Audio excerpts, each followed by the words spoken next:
Goeiemiddag elkeen van julle. Ek het vanoggend vroeg gesou die 2 Oktober, hier so 1 uur vanoggend, het God vir my 'n boodskap gegee vir die maand Oktober. Nou baie kort boodskap, maar baie nodig en baie powerful. En God sê die eenvoudige woorde vir Oktober: all is not lost. So ek glo jy voel dalk jy is op 'n plek waar dinge net nie wil uitwerk nie. Dinge gebeur nie, dit voel vir jou of God is nie met jou nie, dit voel of God jou gelos het. Dit is alles nie waar nie. Die aanvalle van die vyand is baie erg. Dis regtig baie erg, en dit is absoluut seker een van die top dinge van Satan is om jou te maak opgee. Want as jy opgee, dan het hy gewen.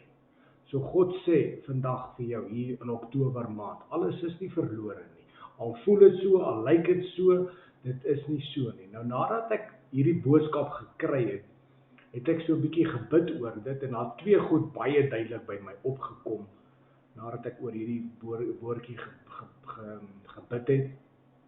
Die eerste ding is daar in Hebreërs 13, wat God vir my gesê, die skrifgedeelte, van I will never leave you nor forsake you. So, weet net dit. Al is dit hoe erg, maak nie saak wat jy deurgaan nie, al voel dit die deurbraak kom nie, God is met jou, hy sê jou nooit verlaat nie, hy is altyd by jou, hy is daar, al is dit moeilike tye, dis wanneer hy jou dra, dis wanneer jy moet sterk staan, jy mag nie opgee nie.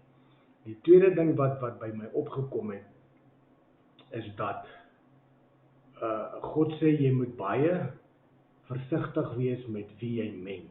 Bly weg van negatiewe mense. Want negatiewe mense gaan net 'n kwessie van tyd, gaan hulle jou ook negatief maak.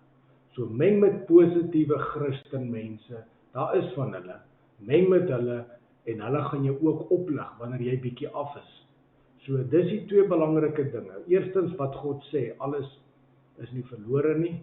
Tweedens, God sal ons nooit verlaat nie. En derdens, meng met positiewe mense. Bly positief, moenie opgee nie. Ons kan nie meer bekostig om dieselfde te bid as 2 jaar terug nie. Die aanvalle is net soveel meer.